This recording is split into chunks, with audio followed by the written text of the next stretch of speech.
Here's one on buttercream. Someone is asking, I'm wondering to know what kind of buttercream is better to use in cakes and what you recommend to use. You have a specific type of buttercream? I think a lot of it, there's so many different kinds. I think there's a couple things you have to ask yourself is what's your client's preference if you're, obviously making a cake for your client. There's the meringue-based buttercreams, which are real silky and smooth and almost like a whipped cream type buttercream. They're so delicious. That's my preferred. Swiss meringue buttercream is definitely what I prefer to work with because of it's so stable, and the butter based gives it a really hard shell when you refrigerate it, so it just works beautifully. Um, if you're not going to cover your cake in fondant though, and you want to have a really beautiful buttercream finish, then a crusting buttercream, might be a good choice because it's a little easier to get nice and smooth, and you can decorate with it without maybe damaging it as easily as a meringue-based buttercream. So, and then there's your typical American buttercreams, which is a butter base, but it has powdered sugar in it. And that's going to give you a totally different mouthfeel, having the powdered sugar versus the meringue. So I definitely prefer the Swiss meringue buttercream for me. It's yummy. Heaven on a spoon. And it works really well with covering cakes and fondant. So, and I have recipes for that on my blog. I do a 1-2-3 ratio, like 1 part egg whites, 2 parts sugar, 3 parts butter.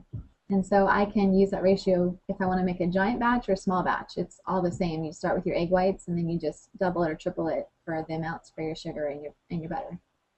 So it's easy. Okay. All right, let's see. We have.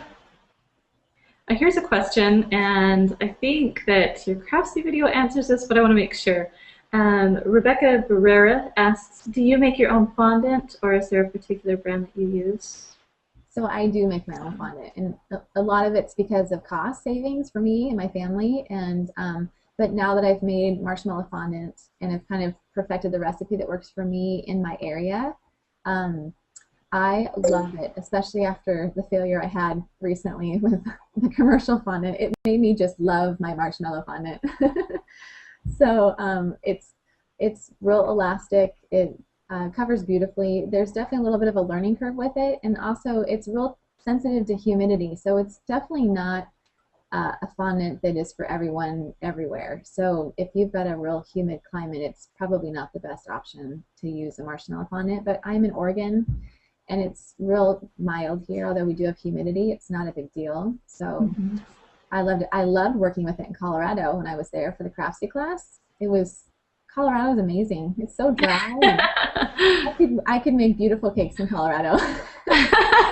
Well, cool. Now, I've always lived in dry. Utah's dry, Las Vegas is dry. Oh, that would be dry. amazing. Yeah, I was planning at this one point in the class, I'm covering a buttercream cake with fondant, and I only have about 20 minutes to do that because I take the cake right from my fridge before it starts to condensate. And so in the video or in the class, you'll see I keep saying, okay, in the next few minutes it's going to start condensating and you'll have to stop. And it never did. And then it just kept working. You're like, hey. I felt kind of dumb. But and then after we cut for that lesson, I kept saying, it's still not condensating, and they were laughing because it's dry here. So that's too funny. Well, good stuff. That's I guess you have to deal with what your climate is. Yeah, you do. All right.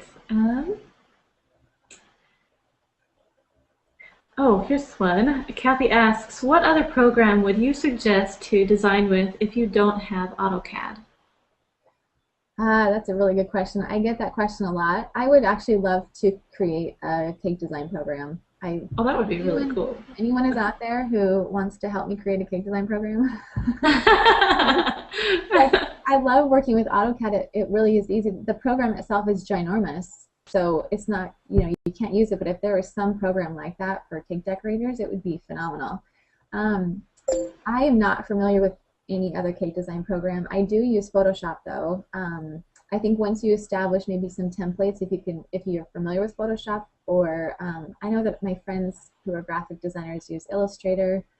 So I'm horrible, I'm not the right person to ask for that, I guess.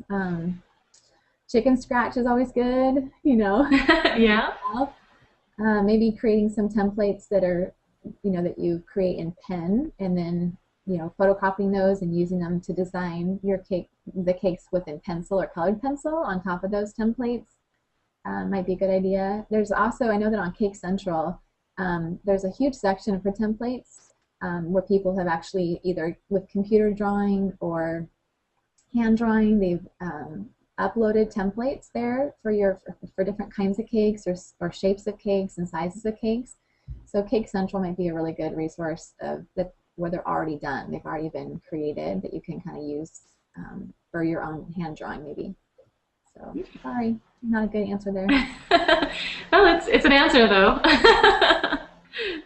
All right, let's see. We have Rebecca Ferreira again asks, have you ever tried doing the design transfer onto buttercream, and will this work? I haven't, but I have had a couple people post that it does work. On my blog, they've emailed me or they've posted comments.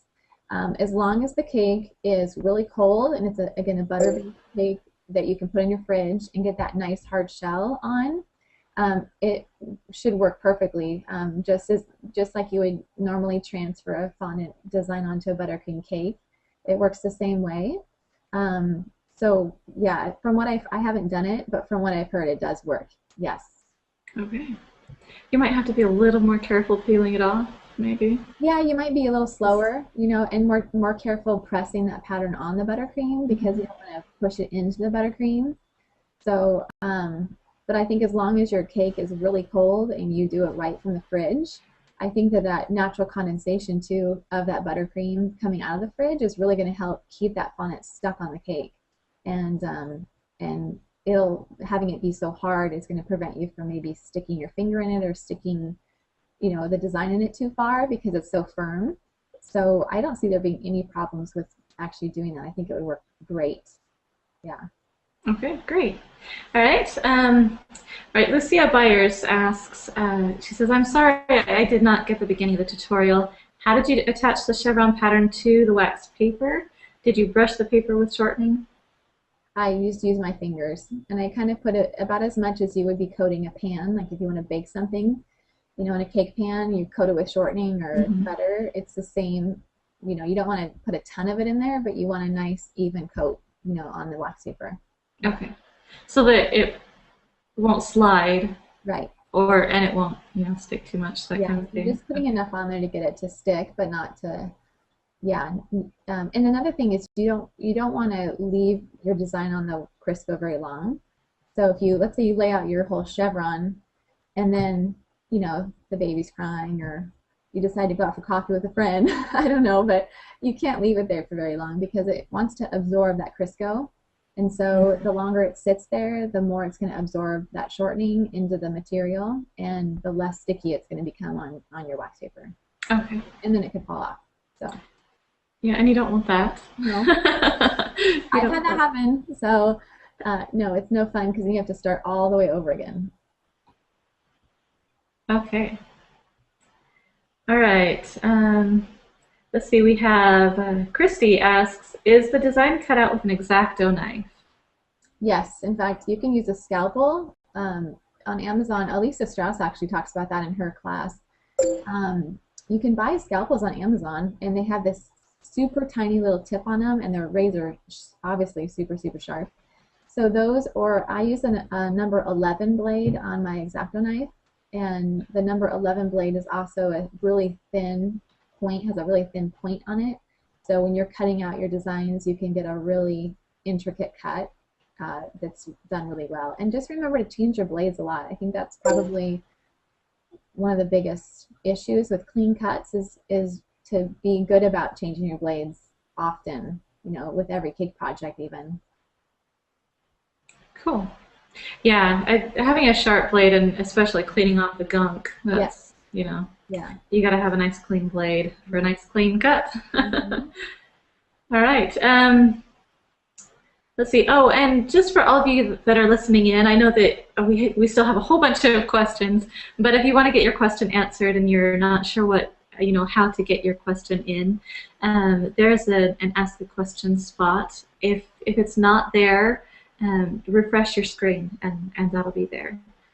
And you also want to make sure that you have that screen available because that's how we're going to work the giveaway at the end.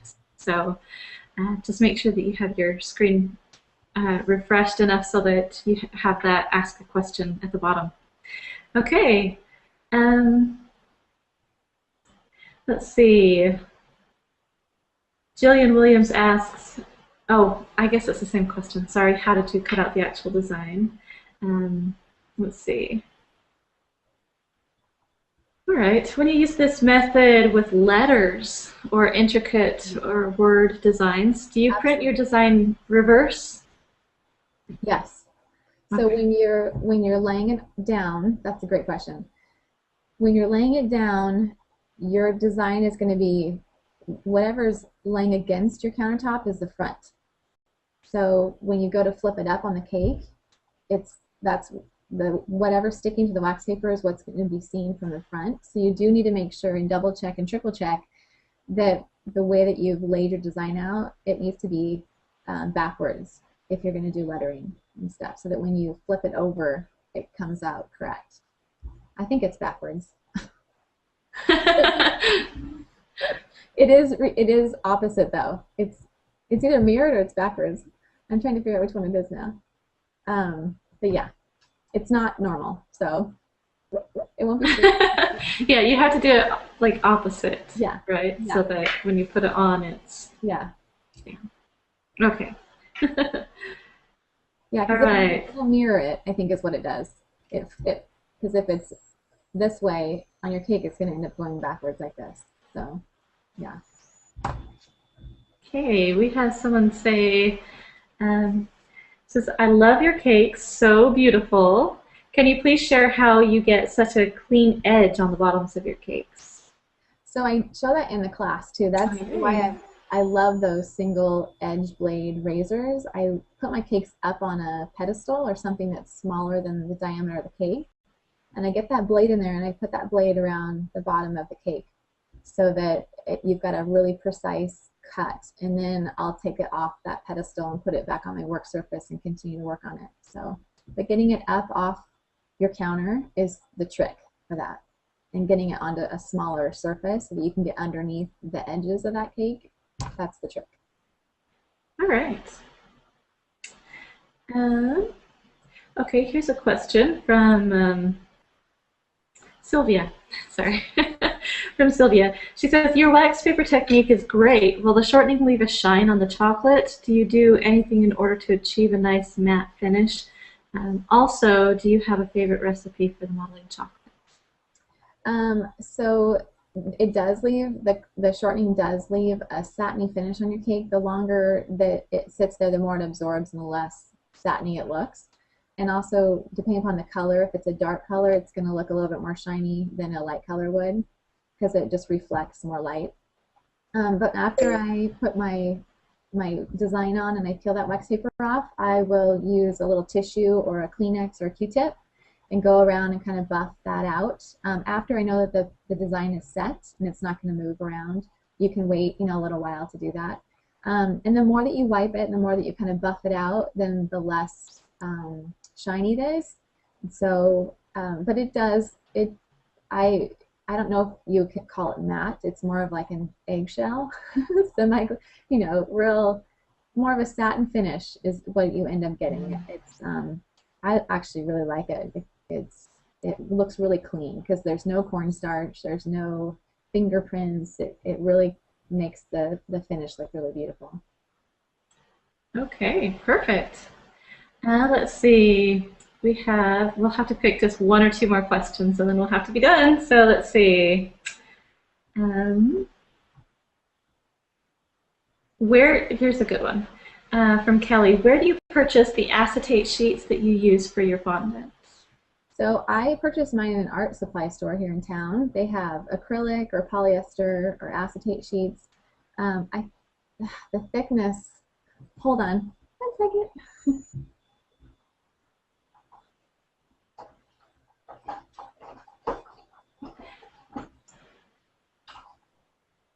We get to see it.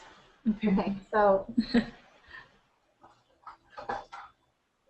this will be hard to see, but I think it's like 0.2 or 0.02. Again, I don't have it anymore because I peeled my sticker off these, but it's like the cover of a cover of a